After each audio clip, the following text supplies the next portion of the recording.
Jesus Christ came into this world and died for our sins, and his death was a ransom for what our first parents did. Wow, congratulations, that was good, and we appreciate for that. But wait, why are we still called a sinner? Why do I need still to pay 10% from my hard earnings? Why do I need to pay offerings? Why do I need to sow in a seed? Does it mean that Jesus' death wasn't enough? I don't understand this thing. I don't understand that all.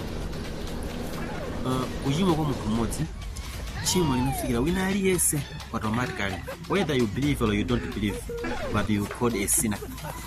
And then someone came and died for the same sins that one man committed and all of us inherited. But his death was not enough. We still needed to believe this so that we will be saved. Why?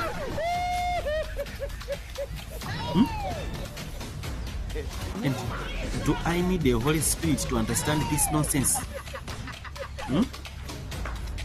Will I go to hellfire because I don't believe this nonsense? Huh?